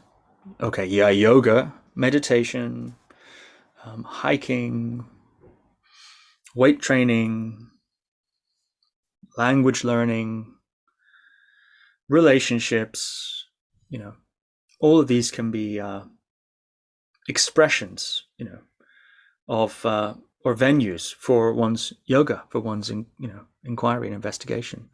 And in that sense, there is something that holds them together, which is this, I'm talking in my case, perhaps this inquiry over imposition in the way we present things. So it's not necessary for your activity to itself be comprehensively applicable to absolutely every single thing. Well, this is my thing. I'm an authentic relating person, and this is how one should communicate. We should communicate authentically. Of course, it's rubbish. A foolish idea. I'm not saying authentic relation is rubbish. I'm saying it's a way of looking at a certain aspect of so it's not how you should communicate all the time. That would be strange. And agreed. Yeah, well, that's why you're not teaching that only anymore. So, but that doesn't mean authentic relating should be cast down, because it's just it's a way in. It's a way of exploring, and can be honored for that. We don't have to require these things to be everything, I think, or final. Right. Even if those who are propagating that method present it in that way, of course, propagators of methods often do present their methods in that way for marketing reasons or due to their own lack of imagination. But we don't. There are good things to be had in all of these explorations, alongside the, without having to make everything comprehensive, without having to demand that of our methods, our explorations, and indeed of each other. Beautiful. Well said. I wanted to ask you about methods, and in particular the Koan method, if I'm pronouncing that correctly. That I've got your downloadable DVDs, and I find real value in. Were they DVDs at one point, by the way? Like, because you they still are. Yeah, I still have some, mostly in California, but they're not here. They're in a box somewhere. Yeah, I still have. There are still DVDs or downloads. I find so much value in them. I wondered if you were willing to share a bit about that, how you've kind of put together what this kind of somatic engagement practice, if that's not butchering what it is, and share kind of how that has helped you and other people as well, because there's so much. Embodiment's a big word and a big term, but you've managed to put something very interesting and once more like exploratory together, which I'd love you to share about. Oh, thank you. Yes, movement kind method. It's on the back of the DVD. It says a joint nourishing fusion of body-based mindfulness, I think, or a fusion of joint nourishing movement and body-based mindfulness. I think that's the tagline, if I recall. And it's a way of, Koan is in Zen. It's a sort of training device. Some people would describe it as a riddle, one way of putting it, but perhaps not the most accurate way. But it's a sort of device, training device, where your Zen teacher will say something like, "What's the sound of one hand clapping?" Or, "Does a dog have Buddha nature?" Right? And then you sit there in your meditation and you ponder that. And it's a sort of, if you want, means of inquiry or means of training or means of investigation, of producing insight or refining insight of a sort of spiritual Zen nature and so on. Okay, so that's what a koan is. And we are setting up similar situations in the body in movement koan method, lenses of inquiry through movement and through feeling the body in various different ways, to investigate certain themes. So to give an example, minimum necessary muscular activation. Minimum necessary muscular activation. We investigate that sort of thing. So, as you know, because you've seen the downloads, on one occasion we might stand on one leg and swing the other leg, sort of back and forth gently. So you're sort of standing on one leg and then swinging the other one back and forth. And then I might encourage the person to question the layers of tension, and to, as much as necessary, to use as little tension as necessary to stand in that position in the leg. So see how much you can relax the base leg while still maintaining the posture. Minimum necessary muscular activation. Minimum possible muscular activation, you'd be totally relaxed on the ground. So you do need a certain degree of muscular activation and tension. How much is that? Or we're questioning the layers of tension. And when you do that, so we're setting up an investigation. And so that's a little bit the basic premise of many of the things that are happening in movement koan method. And so when you do that, what might you discover? Well, here's some things you might discover. You might discover that when you relax the base leg of its excess tension, or some of its excess tension, you begin to question those layers. The feeling of the fatigue spikes. So you feel then underneath the fatigue in the leg, because we don't only use tension for what it looks like it's for, like standing on one leg. We'll also use it to brace or anesthetize against feeling. Like when someone's going to inject you with a needle in the hospital, very often what you do, grit your teeth, tense your muscles, right? So it's one of the things we use tension for, is a sort of brace against feeling. It's one of the reasons why relaxing tension can unlock feeling, good and bad, pleasure and pain. Anyway, so you start to notice, oh gosh, I'm using a certain layer of tension to anesthetize that muscular fatigue. Of course, it's interesting because we're using muscular tension to drown out the feeling of muscular fatigue, which is the product of muscular tension. So it's not an especially efficient way of doing it, but it's nonetheless, so we can learn something about that. There's something to learn there. Something else we might discover or might occur to us is, and sometimes I'll point these things out, sometimes not. It depends. But one of the things we might discover also is that there's a sense in which we're balancing on one leg, and we might be bracing in anticipation of future balance needs. You think, well, how long am I going to be standing here, swinging my leg back and forth? I might need to balance over a period of time. So I better get ready in case I need to balance more in the future, or adjust. And so, in a sense, we're attempting to balance in the future, as well as attempting to balance right now. And that's more things than perhaps are necessary. You don't need to balance for 1 minute. All you need to do is balance now. If you can balance now, then you'll be balanced now. And if you're there for a minute, in time, then each point in that time that you are will be now and balanced. So one does not have to brace in anticipation of one's future balance needs. Just simply balance now. Now you're balanced. Now you're balanced. Don't worry about balancing in 4 seconds time. Don't worry about balancing over a minute. You can't do it. All you can do is just balance now. And then the time passes in that way. So there's something that's interesting there about work rate. There are many implications from this sort of a setup. One of them could be work rate. We're talking about work rate, we're talking about efficiency. In any work capacity, physical work, capacity, like standing on a leg or any other kind of work, part of efficiency is input-output. How much are you outputting to get what back? Sort of efficiency, right? And so if we're questioning the layers of tension and we're clarifying what, or disambiguating the different uses of tension, then we can figure out how much we actually need to stand. Okay. And how much we actually, why, we're doing this anesthetizing. Okay. If you need to be efficient, you're going to have to drop that or minimize the anesthetizing effect of muscular tension, because you need that work rate. You need to put it into standing on one leg for however long it might be. Or if you're bracing for the future and it's not helping, it's just costing energy. Well, if you can clarify that and perhaps refocus on the work needed to actually balance, you'll be better at balancing. So you might think, well, who cares about balancing one leg? Well, of course, in a sense, it is arbitrary on a certain level. But what we're doing with movement kind of methods, we're using the body as a venue to explore those things, those tendencies of one's personality, one's character, one's mind, one's habit.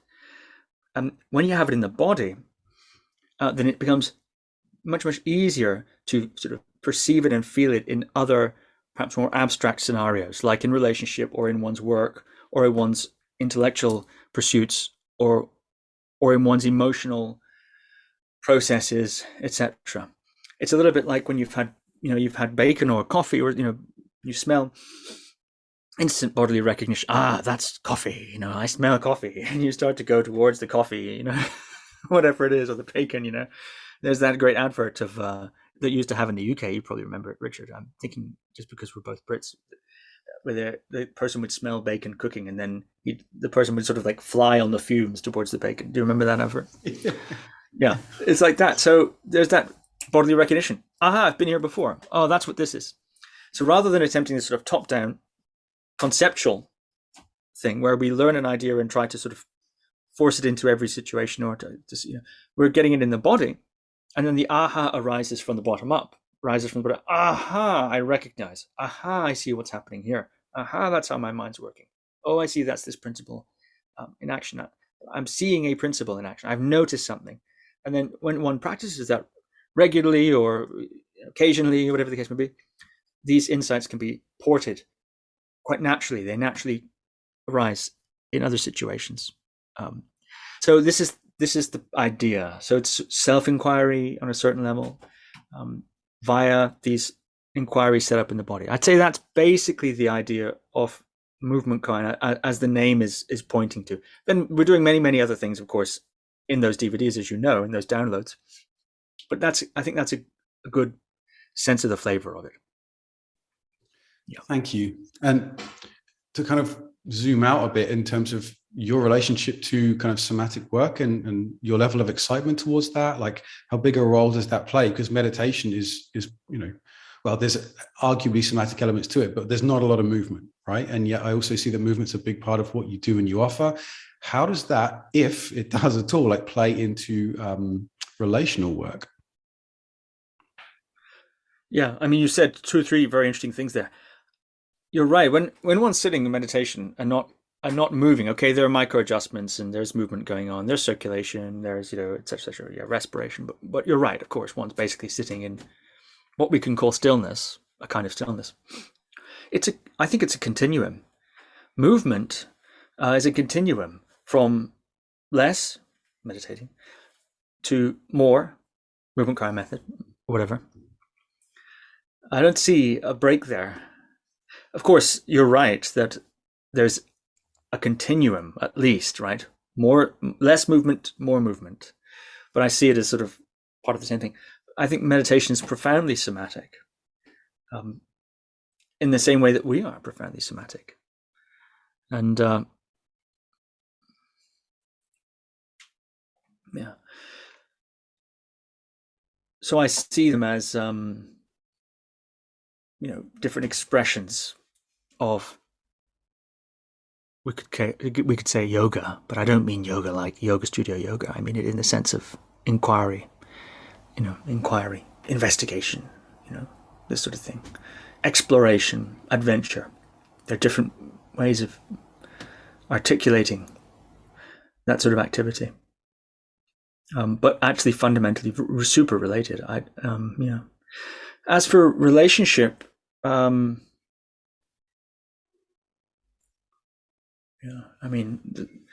this is such a vast thing. Relationship has potential for so many things, doesn't it? Some people use relationship for self-inquiry. They're in relationship to discover more about themselves. Primarily, I'm using their relationship as a vehicle for their own personal growth, or sometimes I say their own apotheosis, right? And you see that sometimes. And certain couples who are oriented towards personal growth, and that can mean different things. Sometimes it means that they're both interested in exploring together the sorts of things we've discussed. I mean, not maybe the activities, but the theme. But sometimes it means, however, I'm using you as a stepping stone from my apotheosis, my ascension as to the next level. And so there can be this sort of mutual rejection almost. The relationship becomes a workshop. It becomes,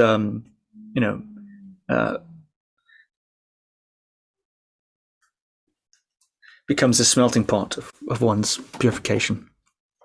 And now, of course, relationships are those things sometimes, yes. But some people choose to make that their main thing. Okay, I mean, that's available, I think, isn't it? People have all different reasons to get into relationships. In fact, one of the big things that Michaela and I often emphasize is to know your why. To really know why are you in a relationship, or why do you want to be in a relationship? And there are different reasons that people have. So it's not that you have to have the why that we think is right. Once again, we're not inquiry over imposition. I mean, there are certainly whys lead to different places. So if one of you is looking for a relationship to be a place of sanctuary and nurture, perhaps a family, to start a family or whatever, some sort of a place where one can be inner and guard down. And another person wants to use it as, the hammer and anvil of their ascension. Well, it's going to be a little bit different feeling. In the relationship, or somebody wants a family and someone doesn't. I mean, there's an easy example, right? I want children. I don't want children.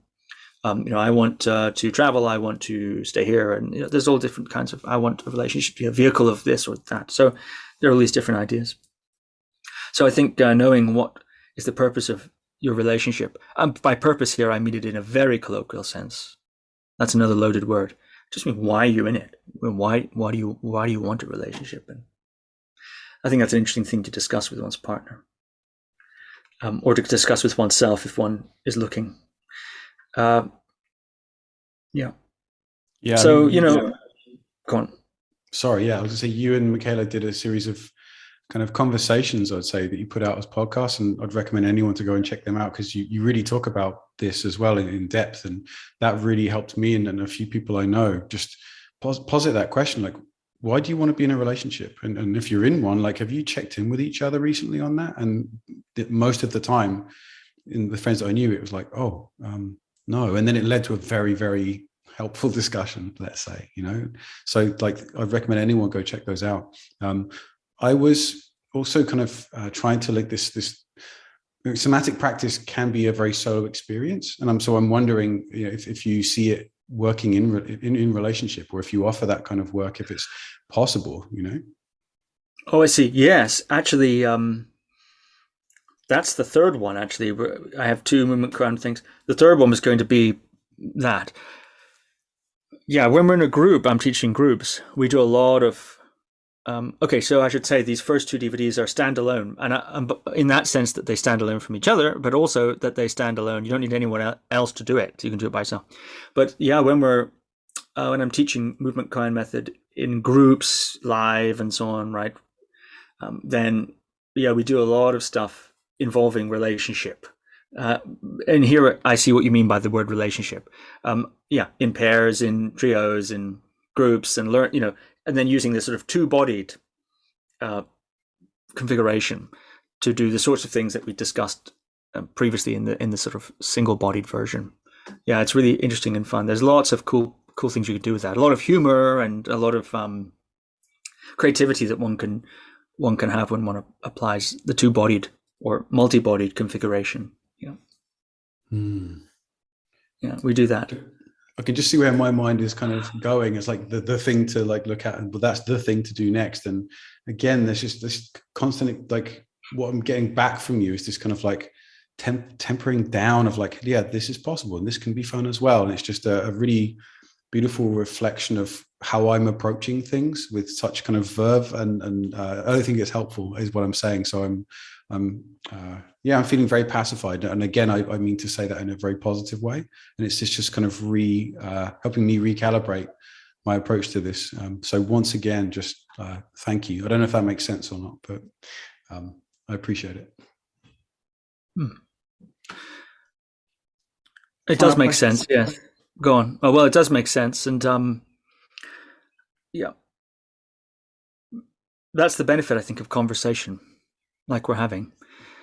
Of course, it's a sort of format of conversations of, podcast interview style, but nonetheless, we all have our different ways, don't we, of approaching things and our different view and different temperament, different makeup, I think, also different character. Like, my brother, there are pros and cons to his way of playing computer games and pros and cons to my way of playing computer games. And, it's like, who's right? Well, it's hard to exactly say. It depends. We'd have to really, it's not easy to say exactly what's the answer to that. There are pros and cons to both.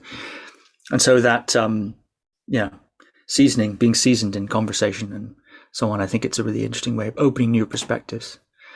One can't necessarily do it all oneself. We need each other, or benefit at least from each other in friendship and conversation and relationships of all types. Any one method doesn't have to be the whole thing, and one doesn't have to demand that of methods or of each other, or indeed of oneself. Taking notes, sir.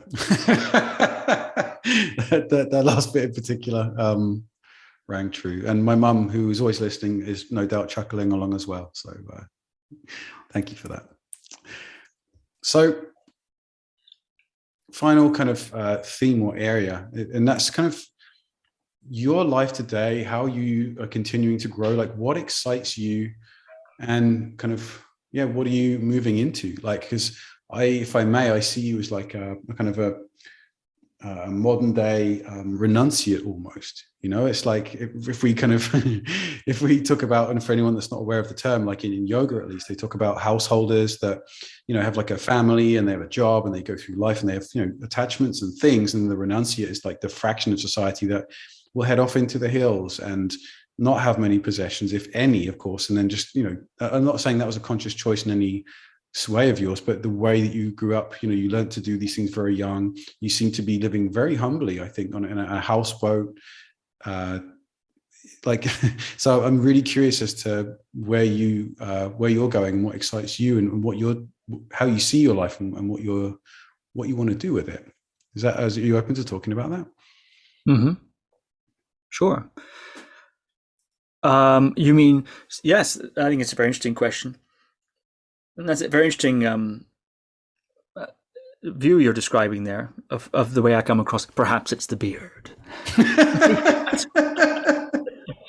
You look, I don't want to say homeless, renunciate. That's it. There's something renunciate-y about you, is it? Okay, Richard, you can say what you really mean. I have the highest respect for you, sir. I think that comes across, and there's no homeless vibe to it whatsoever. When I'm just finding it. Okay, you are, and it's what I'm just teasing you. I'm just having a laugh. Yeah, I'm just having a laugh. Well, we all have different sides, but thinking in the future and so on. Well, we've been through this pandemic, right? And I spent most of it on the boat here. And it was so wonderful. Now, before that, for most of my adult life, always traveling around. I expect you're similar, traveling around different places, teaching things, events and so on. So I spent a lot of time on the road and splitting my time between the States, more in the States actually than not. And then I'd come here when I wasn't doing work, which is maybe a month or two of the year. So in total. So to suddenly have all that change and be on the boat for these 2 years, operating, doing everything online and just staying in one place and going rarely more than 3 miles from my boat. I had to move my boat to get it resurfaced on the bottom. You do that every couple of years. But even then, and that was more than 3 miles away, but even then I was still on the boat. I took the boat there and lived on the boat while they did it. So I didn't leave it much at all. Recently, however, in the last couple of months, I have traveled again. I was in Asia for some weeks and so on. But it's been so wonderful to be solo on the boat, like you said, more withdrawn from these things. I've loved it, actually. It's been so blissful. We have this saying in the UK, which, Richard, of course, you'll know, a change is as good as a rest. Mm. Yeah, I like it a lot. So I don't know what the future will hold for me, particularly. I'm happy here on the boat, and I'm happy traveling around also. Of course, from a business point of view, of course, the podcast, I'm very excited about the podcast. I interview people on my podcast, and each week a new episode comes out, which of course you know about that. And so I'm excited. I find that so exciting. The researching the people, meeting these people who write these wonderful books and so on, and discussing with them their lives and their work. And I really enjoy that. So that's something that interests me. My own meditation practice and, just exploring life through means like meditation and physical activity and intellectual pursuits. I have lots of things on the menu there that I'm exploring and are coming, that sort of, I suppose, personal pursuits of various kinds that interest me and excite me. And Michaela and I, we're still teaching so much. We're teaching so many things online. We're doing teacher trainings. We're doing relational work. We're doing embodiment work of various kinds, somatic work of different sorts, as you point out. We're looking forward to teaching again in person. We have, we'll be at Omega Institute in New York area in September, I think, something like this. So, we have things that are starting to open up again, and we're starting to teach in person again, which I'm very excited about. These sorts of things, yeah. It's spring here on the boat. And so one of the good things about being on the boat or in one place for 2 years is you get to see the seasons change, right? Rather than going from time zone to time zone and season to season, and sometimes hemisphere to hemisphere, where all the seasons are, as we know in Australia, the seasons are backwards. They're doing it wrong down there. Well, anyway, too late to tell them now. But so it's all mixed up. But to stay in one place and see the seasons unfolding, being right on the water in nature, it's great. So I'm really looking forward to that. Spring is emerging here. So beautiful. Summer will come. This sort of thing. Yeah. So everything, really. I mean, I'm enjoying all of that stuff that I've just listed there. Feel free to be more precise, or perhaps that's enough. It's beautiful. It's again not kind of the answer that I might have expected, or I don't know. I didn't expect, actually. That's a swear word for me, but it's just landed in a nice way. So I'm the fact that you're so okay with, like, I went insane having to be kind of stuck in my flat back in Hamburg, during COVID. It was winter. And that was kind of a hangover from coming back from Bali and then suddenly landing there. That was really tough. And so it's nice to know that there's someone like that is completely cool in this little space and is okay being somewhere on the canals of, the English countryside, and really, really having enjoyed and got so much value out of that, and is content. I think that's the word that's coming across, if I can, sort of perceive you that way, with things as they are. And like, got my things going on, and it's fine. Like, what else do you want me to say? And that's a really nice, like, I can be very future oriented. I'm learning not to be, and just be right here, right now. So again, it was a nice thing to hear. All right. So there's a million things that I could ask you and avenues we could go down. We've been at it for a couple of hours now. So just in respect of your time, I'll wrap things up and say thank you so much. For me, it's been a personal education on, I'm sure other people out there are listening and getting so much from it too. And everything that I've referenced in terms of your work and what you're doing, we'll put links in the show notes, of course, so people can come check this stuff out. So Yeah, just thank you for your time. I really appreciate it, Steve. Well, thank you for such kind words here at the end. And I've enjoyed speaking with you a lot, Richard. Thank you. From this week's podcast, if there's been anything that's inspired you, challenged you, or simply left you wanting more, then please reach out to Richie and Mal via their Facebook page, Man Reimagined. Just like you, we're trying to get a handle on all of these issues and topics, so the more we're able to share and talk about them, I think the better off we're all going to be. Until next time, catch you later.